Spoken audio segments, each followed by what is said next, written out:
place. I'm doing fine, I'm feeling great. You're not my fan, you can't relate. Straight talk going, stays not safe. Before you cross me, look both ways. Leaving the scene with no trace, none in my league. You out of place, I'm not at the top, I'm outer space. Can't eat with us, we're out of place. I'm doing fine, I'm feeling great. You're not my fan, you can't relate. Straight talk going, state to state. What's going on, guys? It's your host, your boy, George Mackay. We are back here in the Straight Talk studios. It's May, the sun is shining, and I got someone very special, a good friend of mine, and that's not shop talk, it's the truth, because we work for the same promotion, where he is the reigning, defending HWE World Heavyweight Champion. Please help me welcome to Straight Talk Wrestling for the first time, but not the last. I hope I get this right. The Saturday Night Delights, the dangerously handsome, dimpled dapper himself, Tlyer Tirva. Did I do it right? Tell me I did it right. It was close. It was close. Thank you. Here, I got you. So we got the dapper, dimple, dangerously delicious Mr. Young, fit and stupid pretty, the Sunday morning hangover cure, the Saturday night delight, Tlyer Tirva. You do it way better than I ever could. You're right. I tried so hard. I really did. I tried to nail it. It's all good. It's all good. Jimmy Corderas botched it at the last show, just like a touch as well. That's all good. So Tlyer, man, you have been around in this business for a long time, chasing this adrenaline rush. And the reason why I bring that up, there's an article I found from 2019 where you compared wrestling to the biggest high anyone could ever have. Can you kind of expand on that? Absolutely. It actually, like, one audio clip that really does it justice is I don't know if you remember, like, the WWE Desire video. Stone Cold always talks about, like, the second as music hits, like, and even talking about it, like, every time my music hits, like, I always get goosebumps, and it's just like you just switch and you go into like a completely different zone where you get to be, like, for me, I get to be everything I ever wanted to be the second that my music hits, and go out and get to, like, have my cape and just do my thing and actually just, like, drop into those moments and actually just, like, feel and create the moments and energy that I want from the crowd so that I can get the most out of what this performance is about to do. That's, like, essentially what your entrance should be. And it's pretty cool. It absolutely is. And you also, in that same article, this is a great article. The article I'm quoting, by the way, is the title of it is "To WWE Back. Tlyer Tirva explains how wrestling is better than any high or any drug." And this was from 2019. Great article. If you get a chance, everyone check it out. It's a fantastic read. But you also talked about being able to control the crowd, have them in the palm of your hand. And that's, I've heard it said so many times, but in reading in this article, I really felt that it was genuinely the first time that I heard it from someone who actually 150% meant it, if that makes any sense. I feel like I've seen you perform so many times, first defeating Rip Impact to become the HWE champion. What a great match to call. I even got some camera time because you came over to the commentary table, and it was a great moment. We shared the picture together on socials. It was awesome. My face was like a kid in a candy store. I'm like, oh yeah. Same with Bill Chase, like, and mine too, like the three of us, but like that's what like what you just said, like that was us having a moment right there, like, and that picture encapsulates everything that we felt, because it was just something, like, I was walking by and I was like, man, I'm gonna jump into commentary, like you guys weren't ready for it, like, so we just did what we felt in that moment. It was great. It was a great moment, and it was great to watch you win that match, to watch you knock Rip Impact down a peg or two, because he had been doing some shady stuff in his title reign before the Saturday Night Delight took him to the brink. And it was one heck of a match, man. I've never seen two wrestlers complement each other and know each other so well as you two did that night. I almost felt like you both had to be a couple steps ahead, because you almost knew where the other one was going to go. Like, instead of being one step, you had to be four. Okay, I know he's going to do this, then he's going to try this, now I got to do this. Like, it was crazy how quick you two really were. Yeah, and that's and I think that just, like, I've wrestled Rip a couple times in the past, and so, like, once you get to know a guy, like, you just learn how you have to be that extra step or two steps, like you're saying, 4 steps, in order to know where you need to be. What was it like, though, being in the Don Koloff Arena for the first time in HWE, because they were always out in Hamilton, now they're here in Mississauga.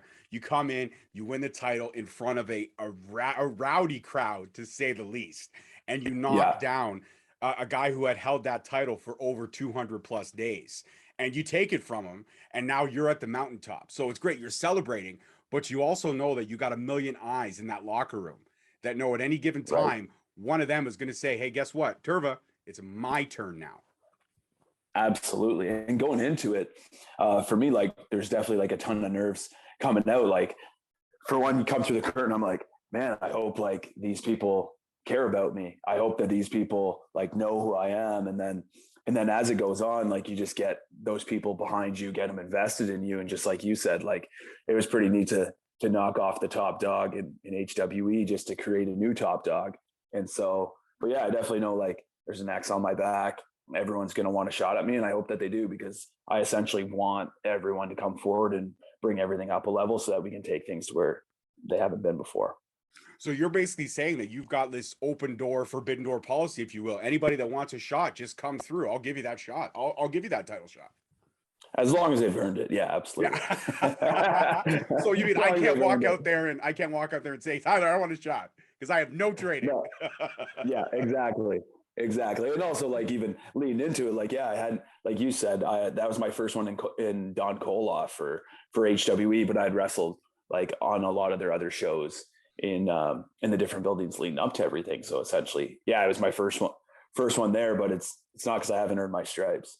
Oh, absolutely, you have. And like I said, it was an honor to call your match. And when I found out it was going to be you versus Rip, I was like kid in the candy store. I'm like, Tlyer Tirva. I ran over right after the way. I bought a shirt. I was like, I need a shirt. I got to get a tie. And I wear it quite frequently. I've worn it in a few podcasts. That's one of my favorite shirts. Yeah, I always make sure to like those posts. I try to comment. I'm like, yo, a nice shirt.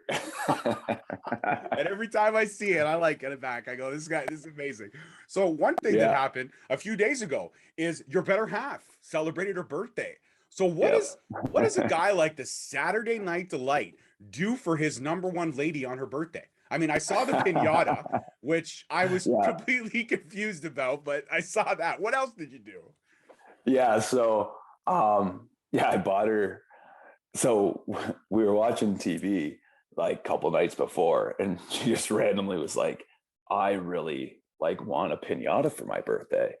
And then thinking nothing of it, I went and got a couple different like decorations and whatnot. So I made like these streamers, like on videos back in the day when they used to get high, they'd always had like the beads and when you walk through a doorway. So I put streamers like that. I just put like a happy birthday one around like in our kitchen, and then got her a unicorn balloon. I made her a sash, and then we just ended up getting like takeout, and then watched some of our favorite shows, and then we did the pinata, and I've never heard her laugh like that. It was great. But she like she couldn't find it, which was like awesome. So she's like trying to find the pinata, and then when she finally does, like, she beat the shit out of that thing. I was like so afraid. Oh, so good. She did. She absolutely tore that thing apart in a few different spots. I think there was just a little, like half of the head was left hanging, but everything else was destroyed. Yeah. Oh yeah, it was sweet. And so like everything, and I always call her my unicorn because she's a unicorn. So yeah, it was pretty neat. Amazing. So you said you watched some of your favorite shows. What are you binging these days? What is Tlyer Tirva into when he winds down on the couch? Right now, I was like trying to think. Watch a lot of smutty dating shows. Wow. And so there's I can't think. Oh, there's a show called We Crashed right now. So it's on Prime.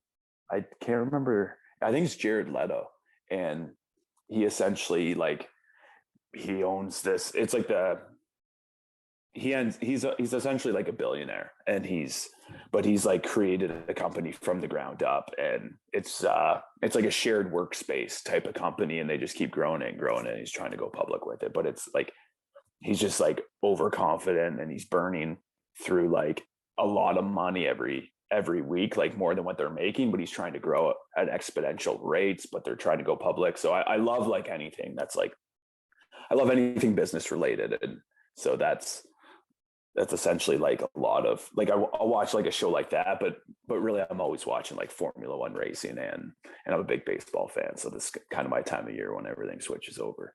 Okay. I am also a big baseball fan. Who is your team of choice, Mr. Tirva? I'm an Atlanta Braves fan through and through, not just because they won last year. That was just finally the icing on the cake of a long stretch of not winning. So, yeah, big Braves fan. All right, fair enough. I may surprise you. I am not a Toronto Blue Jays fan. I actually laugh at the Blue Jays wholeheartedly. I am a diehard Red Sox fan, and not because they broke the streak in 07. I've been a fan my entire life. Sweet. I was just watching the end. They just lost 1-0 to the Jays, but that was but they beat them. They beat them yesterday though. They did. And it's the small victories. Listen, I know where I'll be come October, and we're in a rebuilding stage right now. But I also know that I've been spoiled as a Red Sox fan for so many consecutive Octobers that I'm okay with the 1 or 2 where I don't make it. I can live through that. Oh yeah, and like even this rebuilding is still like they've got a team that's going to win. They'll win 82 games at least. Oh, absolutely. And that's it's just a matter of if they'll hit 90, right? 90 is going to be that big number for them. Yeah, 90 for sure. I mean, everyone in Toronto's all about the Jays. This is what Toronto sports fans do. This is what I love. We plan the parade before the season even begins. It's going to happen this year. This is our year. It's all right. Easy, easy guys. Let's slow it a little bit. They book all their tattoos, and then tattoo artists just get mad at the end of the season when everything gets canceled.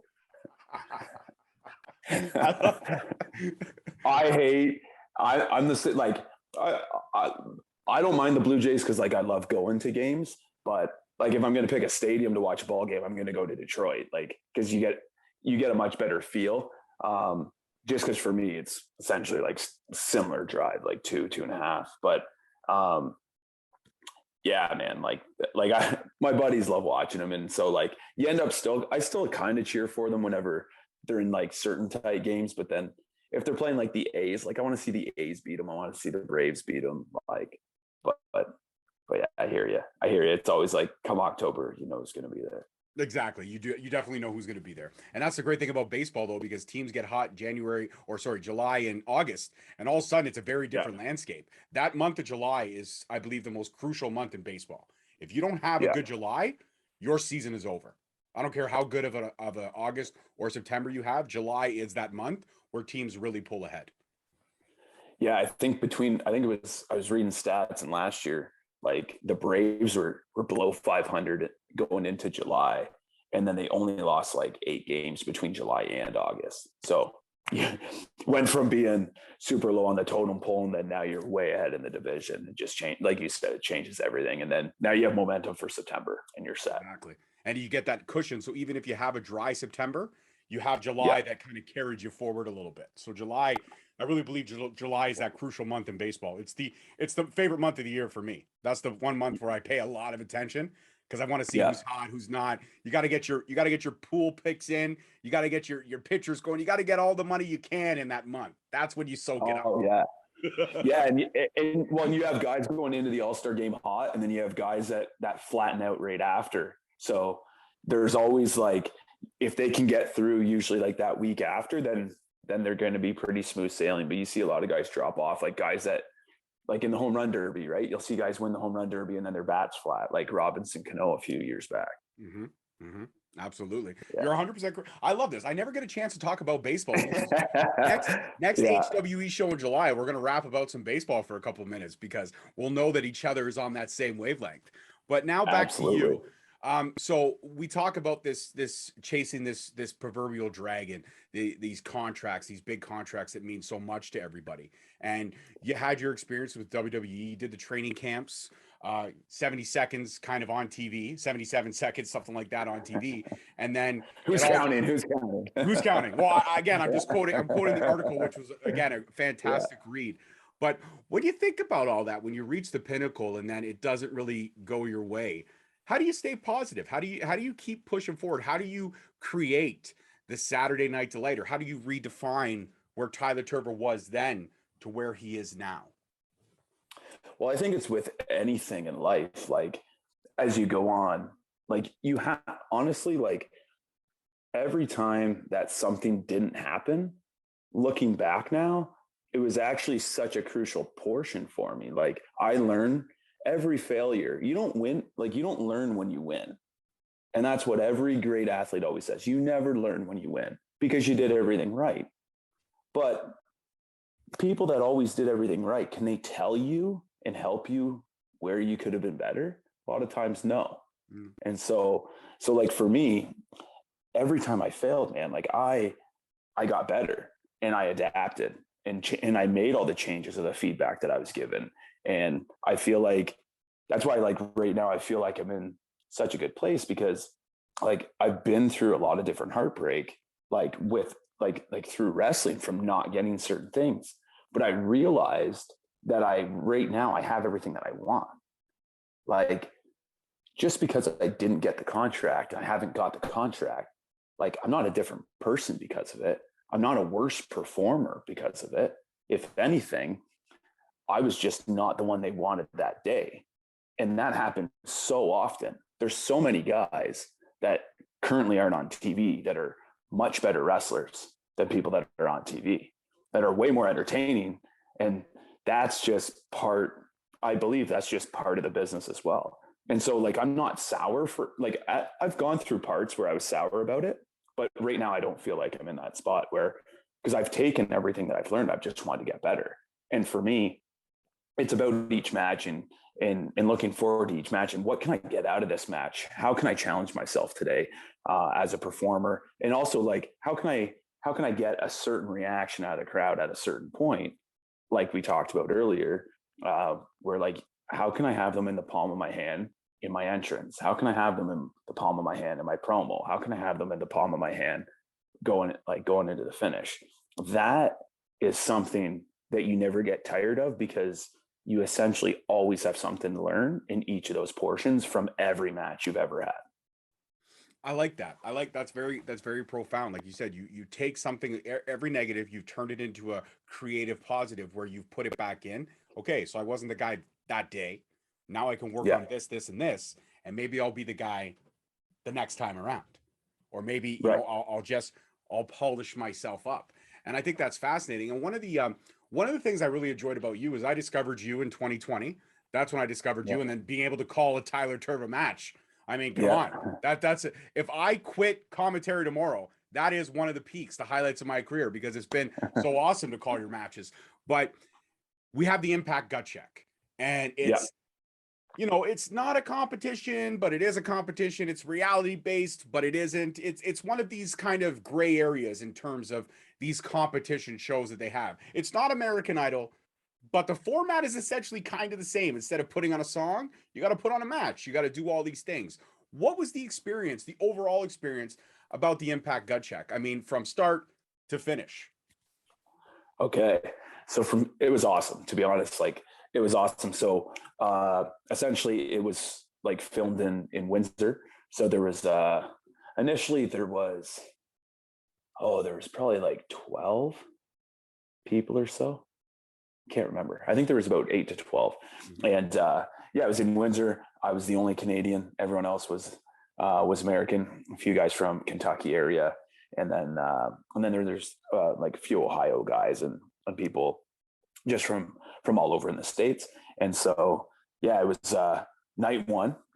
So night one, I was in, like, we each had a little 6-minute practice match, and actually guy gave me a TKO as his finish.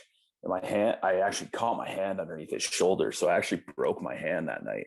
And so finished the match, roll out of the ring, and I was like instantly, like, because I broke the third knuckle on my left hand here. And so I instantly was like, okay, so now what do I now have to think about everything else going on? And I'm like, man, now my hand's broken. Like, what do I do? Especially because, like, in the warm up, like we did like 100. I think we did like 100 squats, 100 sit-ups, 100 push-ups, and like 100 lunges or whatever. And so all I'm thinking to myself is, I gotta go back to Windsor tomorrow. I gotta do 100 push-ups on my hand. And so I was like, the whole time I'm like, I can just put more weight on my palm. Like, I'll be fine. It's like, but it's like, maybe I should say something. I was like, no, you know better. So I decided not to. I thought it was just smarter not to. So I just taped my hand. So next day, just put all my weight in my palm, still wrestled, did all the drills, nothing changed.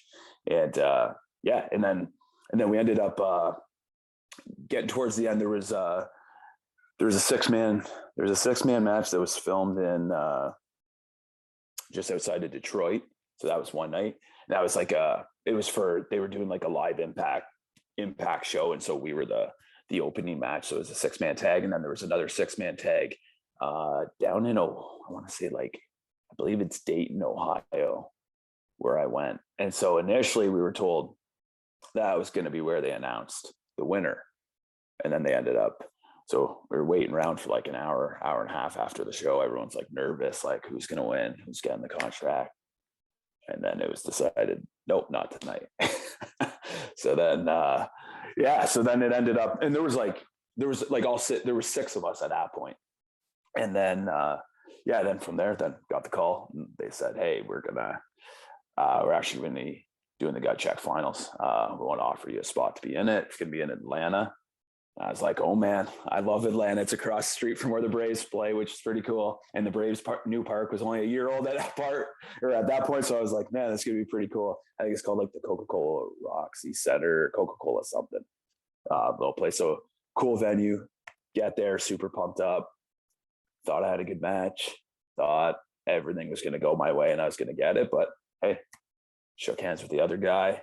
Shogun got it instead. But I got good feedback of everything. I felt like I put my best foot forward. And to be honest, I just felt like it was just not me that day.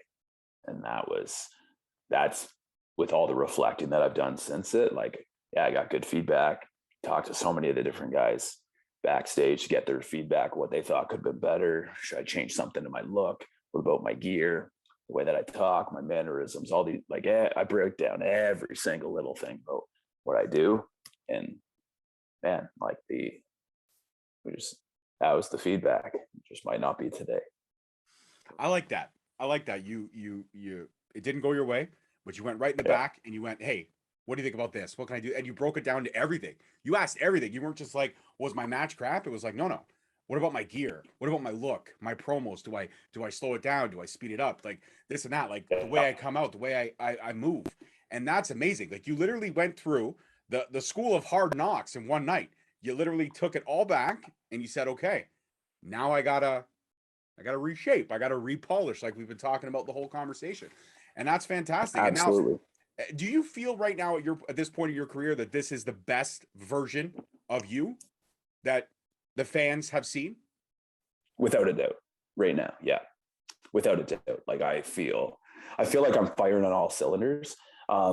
Leading up to, because that was literally the week before the pandemic hit. So that was March 2020.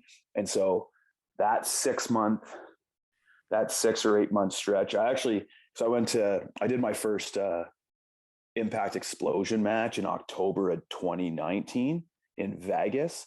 And then I ended up having another one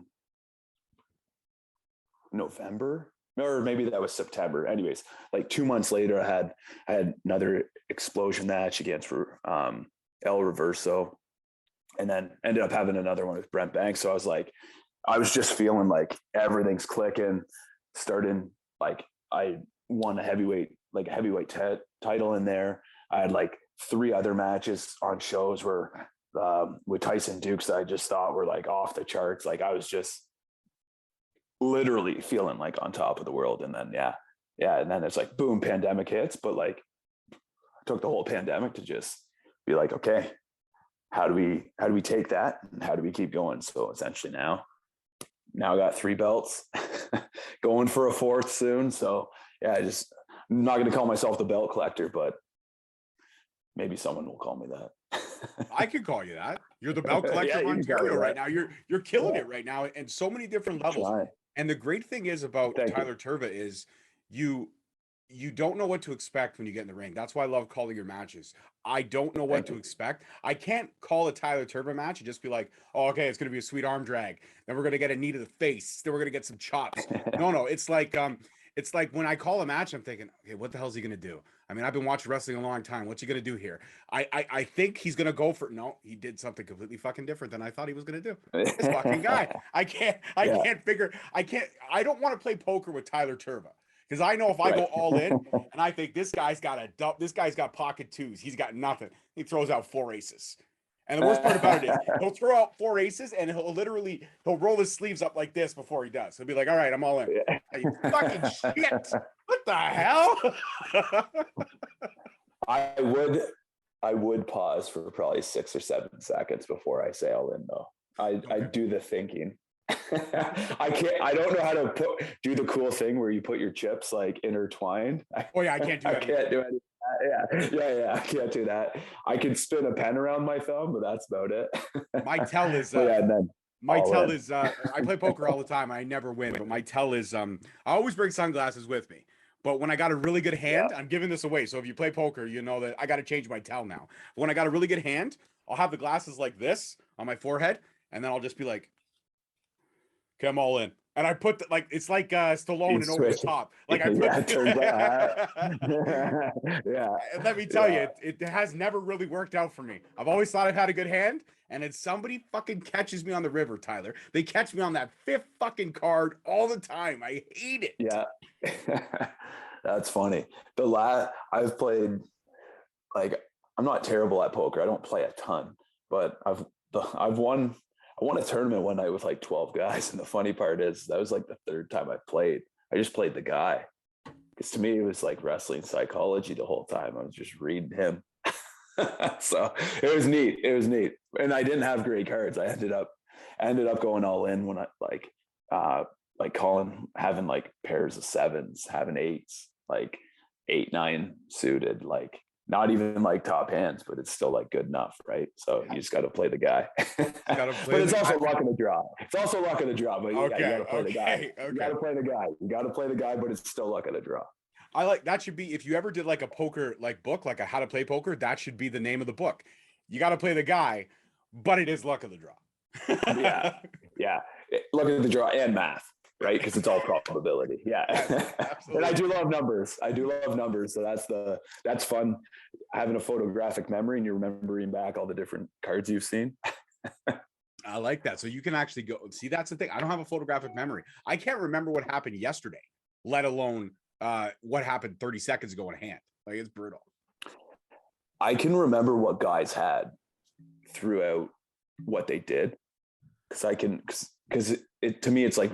Yeah, it's remembering moments. So it's always moments of just like, yeah, it's just like you take that picture. Like, what movie is that? There's a movie where they're like taking a picture with their eye. It's like same thing. Yeah. What movie is that? I know the movie you're talking about. And you know what? Now we're gonna have to like a guy saying it to a girl, and he's like, yeah. So I gotta ask this. This is a really important question. When you look at your career thus far, and everything that you've accomplished, everything that may have not gone your way on those days, what would you say was, everyone has that kind of fork in the road moment where they could have gone this way, but they chose to go this way, and this way is the way they've gone, and it's worked out so much better in the long run. What would you say was that fork in the road moment for you? Great question. My fork in the road moment was actually pretty early, I think, looking back now. But to give it context, so shortly after I had my match on SmackDown, which was in 2010, I tore my ACL. And so around that time, that's when Cody Rhodes was doing the paper bag on the face thing. And so from Ontario, Psycho Mike and Johnny Wave, they were the bad guys, but like I was called, like I was one of the guys that was called to come back and have another tryout match and do a few things. And I said yes, but the lady asked me, she's like, "Oh, have you wrestled recently?" I was like, "No, I actually tore my ACL. I have surgery in 3 weeks." She's like, "Okay, you can't show up with a knee brace. If you do that, you're forever you're not ever going to get a shot." And so I had to tell her I couldn't do it. I just remember just being beside myself, but it was young at the time, super young. I was only 24. And so in my head, I've just always said, okay, it's not right now. So then you just work on yourself, keep moving forward. But just before the Performance Center started, I did the last FCW tryout. And so that's the tryout where Buddy Murphy ended up winning to try out, and they ended up signing. They signed like six or 10 or like a ridiculous number, because Sammy Callahan was at that one, and I can't even remember everyone else, but I just remember Buddy Murphy was the one that won the contract. And I know I had a pretty legit shot, because I was there's a warehouse next door where we had to go, and it was so hot because we're in Tampa, Florida, and it was I want to say it was like September, but anyways, it was like super hot, and we were getting pictures taken, and like Sammy's one of them. There was like 6 or 8 of us, I think. Anyways, that's what, and the guy that does the hiring at the time, and like having chat with him and have different chats with like different people backstage, like Sarah Del Rey and all these people, like all these top agents. And so right there, that was my fork in the road. And so I was too young and too naive. Like I didn't know like the way we're just laughing and caring about when someone's asking me questions, and those, like I said, Sarah Del Rey, like trying to get to know me and just asking questions about like who's the person behind Tlyer Tirva. I found it hard to like let go of the wrestling side and just to answer. And so for me, that was a really big learning experience. But it's also really hard to do in those scenarios, because you're putting so much pressure on yourself.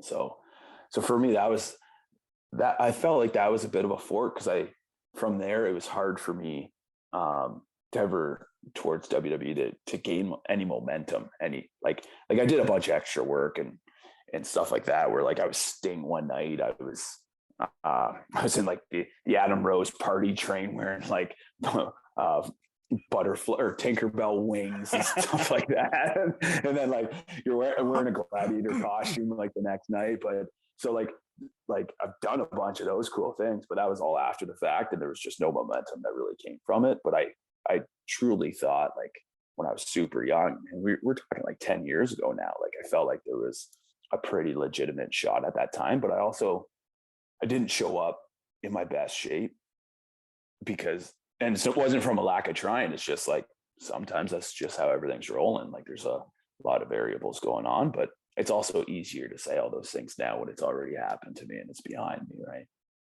But yeah, that was definitely my fork in the road. I think it was just learning that there's more to the business than just wrestling and talking in front of a camera. Like everyone's gonna have to like you, and like that's part of why I got into wrestling. Like I love more than just the wrestling aspect. Like I love being around the guys and girls in the back and getting to know and seeing people grow and helping people. Like that's something I've like always been enthralled by. Like when I still, when I'm in a car going to a show, whoever I'm riding with, like the way you hear guys like Scott Hall and Triple H and Shawn Michaels and X-Pac, and how those guys would just talk the business. All we did was talk about the business. Like, man, that's all I've ever done since the day I started wrestling. All I've ever talked about was my match, someone else's match, other matches that we watched on the show.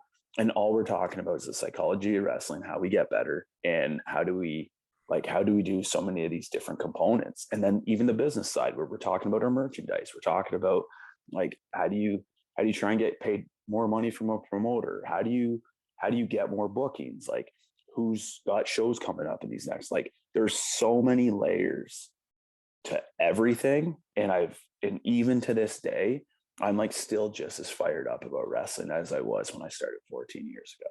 And so even though that was a fork in the road, like to me now, I'm like, but so what?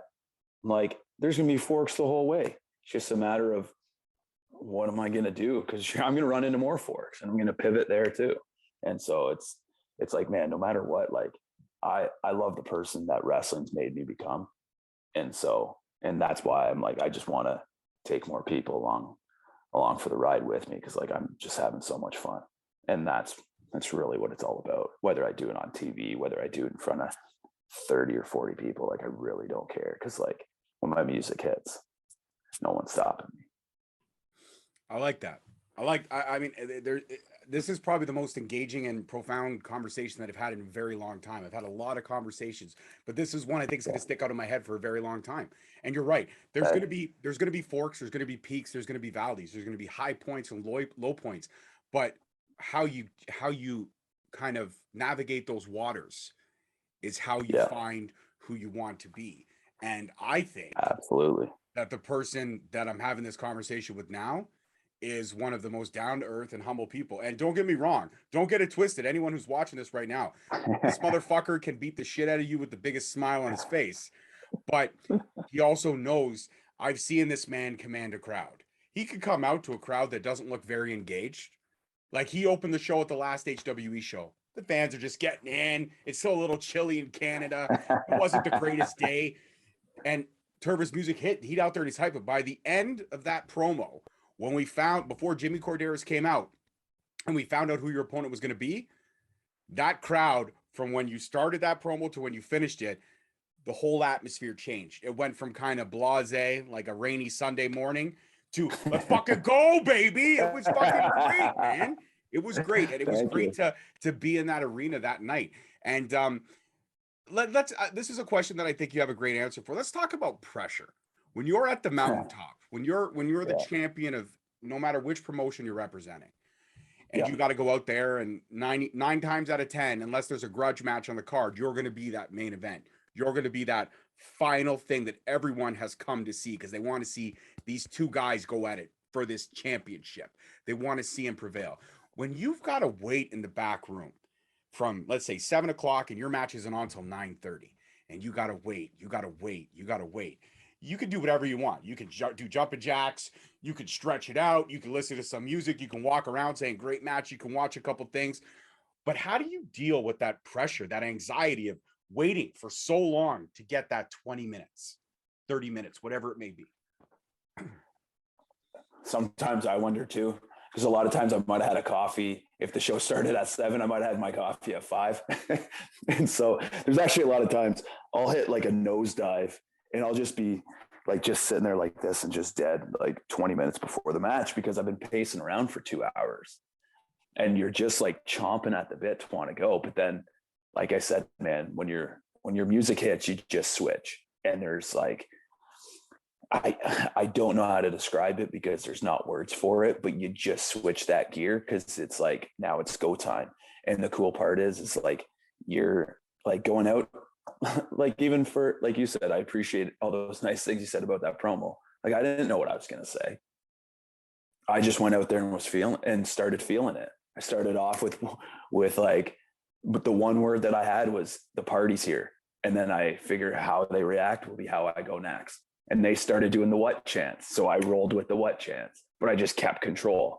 And yeah, man, like the pressure though, like how to deal with that pressure. Like, you got 2 hours to think about it. So you better figure out some game plan, some game plan of what you're going to do, because and along the way to before you close shows, you should learn little things that work for you all the time. And so you always have to have those little things that work for you in your back pocket as like a go-to when things are going south. And so, like, hey, if I get lost in this conversation, I could be like, I'm the dapper, dimpled, dangerously delicious. Like that calms me down every time I say it because I know it well enough. So from a psychology standpoint, if I ever get lost, I'll just tell them who I am. I like that. I like everything you said. Now, my final question, and then I'm going to play a game because I always play a game. I hope that answered the question. I hope that answered the question. It absolutely answered the question. Yeah, it absolutely did. So my final question, then we're going to play a game because I always play a game with whoever I'm on the show with, and I got a couple good ones for you.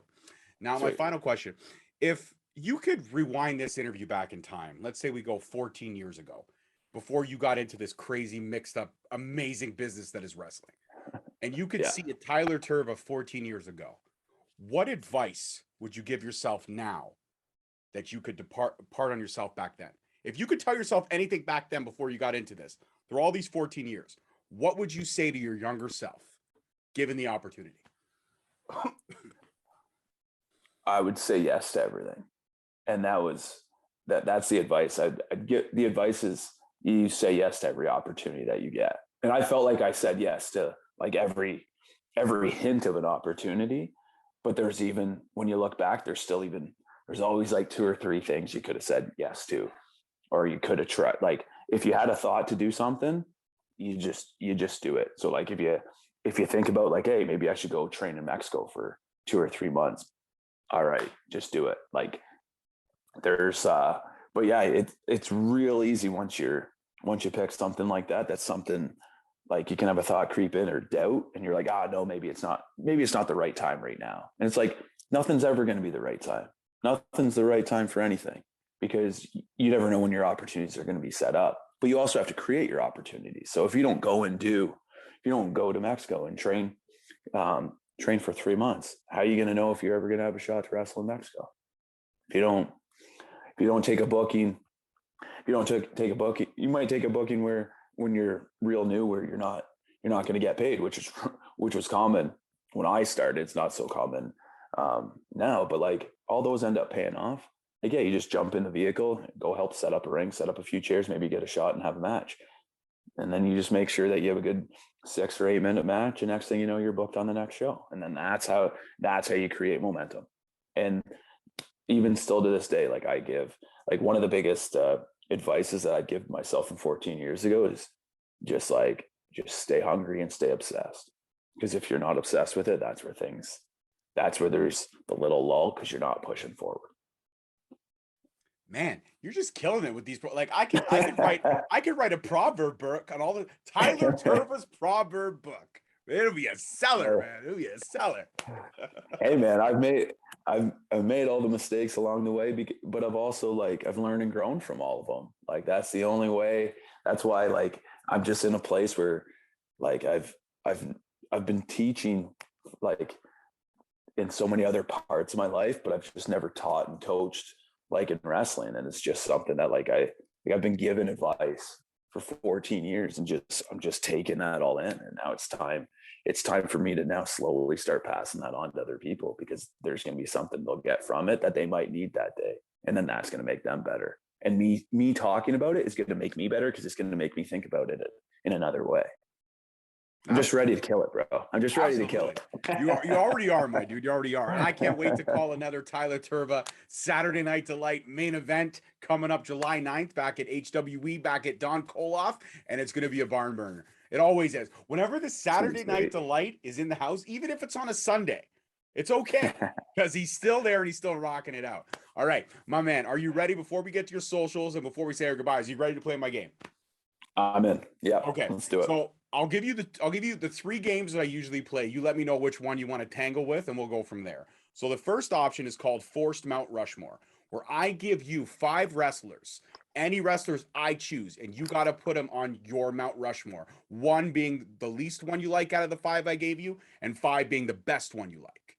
The other option is the yes or no game. It's really easy. I give you 2 options, or sorry, not the yes or no game. I give you 2 options, and you got to pick one. So it'll be like Apple or Android. You got to pick. No thinking. You just got to pick.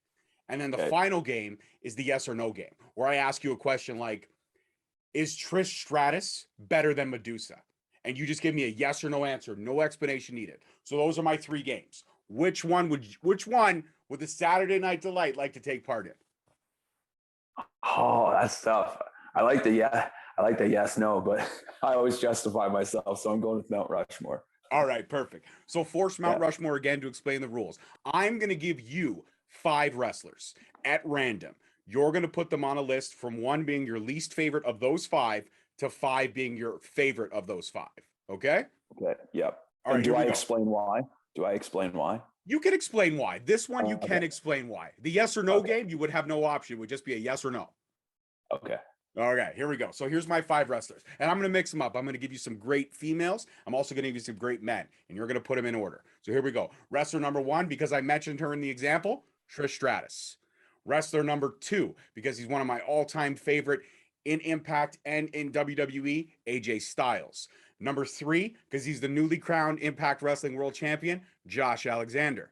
Number 4, and this is a big one because you mentioned that you did extra work and you were him for a night. My all-time favorite, Sting. And because I don't think she gets enough credit for what she did in this business, but I think she's one of my personal favorites, and I love her to death. And that is my all-time favorite female of this modern era that we're in right now. The one that I think is by far surpasses everybody else, and that's Jordynne Grace. So there we go. You got Jordynne Grace, you got Sting, you got Josh Alexander, you got Trish Stratus, and you got AJ Styles. Where do you put them 1 to 5? All right. So, and you said 1 being lowest? Yes, 1 being the lowest. All right. So, number 1, we'll go Jordynne Grace. I think she's just the newest of the bunch. And yeah, definitely has like room to grow and whatnot, because essentially her career is significantly shorter than everyone else's so far. And then, all right. And then number 2, this is quite a list, by the way. It's quite a list. I'm going, number 2, I'm going Trish Stratus. Okay. And so I'm putting Trish Stratus number 2, and it's not because the people I'm putting above her are that much better. She just came along in a time where like I do think she was great at what she did, and I just think like things have changed and grown and improved in a different way. So that's why I'm justifying where my next one goes. Okay. So number three, I'm going Josh. Like, man, he was my tag partner actually 2009 for a little bit. We were called the Pro Stars. And man, Josh is like one of the best in the world right now. Like the stuff that he does in ring night in, night out, like that guy is a animal. And so it's only a matter of time where he's just going to keep growing and keep going. Like, yeah, I'm so proud of Josh. Like he was one of the first guys that I met because we're around the same age. He started a couple of years before me, but so proud of him for becoming Impact champion, but also sticking to his guns and wrestling, like his style, the way he does. And when you get like, when Josh Alexander's on your card, you're getting his best. And that's like, to me, like, I just have respect for that, for how much he busts his ass night in, night out. And I'm going number 4, I'm going Sting. Even though I was Sting on Raw one time, not giving him number 5. Okay. So I wasn't a WCW guy growing up, like in terms of fans, but he's also been on top for so long with so many guys. But I still think a lot of the other guys made him. That's fair. That's just my personal opinion. Absolutely. And then number 5, that's why I'm going AJ Styles, is because I don't think AJ Styles needed everyone to make him. I think he made himself, and he's essentially been in that upper echelon for like almost 20 years, when an in-ring style is so much harder on your body, and that guy's barely changed his wrestling style. He's still crazy. There's nothing he can't do. And yeah, man, like he's so good, but he's also like, I swear he's younger now than 10 years ago. Right? He's got Benjamin Button syndrome. He's going backwards. Yeah. And like, but honestly, like all those 5 can be interchanged in so many different ways. Like that was a tough list. Yeah, that's why it's called Force Mount Rushmore. I put you on the spot to choose how you got to rank them based on what I give you. That's why the game's so much fun. Mr. Tirva, this has been an amazing conversation. And now I could say you are officially, even though the mini host sat down with you first and we had to hold off till I could get you on here so the episodes could coexist. Now you are officially a member of the Straight Talk family. So my dude, thank you so much for being on the show. You know we're going to do this again down the line. And if anybody's not following your journey on the wonderful yet subpar world of social media, where can they find you? I'm on Instagram. I'm at Tirva Training. On Facebook or the odd time on Twitter, I'm at Tlyer Tirva. So yeah, everyone can hit me up. I don't do a ton of posting on my Instagram, but when I do, we got some things that are personal training related, because that's another side of what I do is I personal train. And then but you can always see the Saturday Night Delight live and in living color. Right now in red and yellow. Who knows? Eventually, maybe a couple different colors. But bro, thank you so much for having me today. This was a blast. Oh, no problem, man. Thank you for giving me the time. It was my honor. All right, guys, that's it for this one. Peace, love, and wrestling. I'll see you next week. Peace. Thank you so much for listening. Don't forget to tune in next week for another great episode on all available podcast platforms and hosted on Podbean. Also, check us out on YouTube at Straight Talk Wrestling, on Instagram at Straight Talk Wrestling, on Facebook at Straight Talk Wrestling, and on Twitter at _Straight Talk. And if you feel the need to buy some sweet merch, check us out on ProWrestlingTees.com. Leaving the scene with no trace, not in my league. You out of place. I'm not at the top, I'm outer space. Can't eat with us, we're out of place. I'm doing fine, I'm feeling great. You're not my fan, you can't relate. Straight talk going.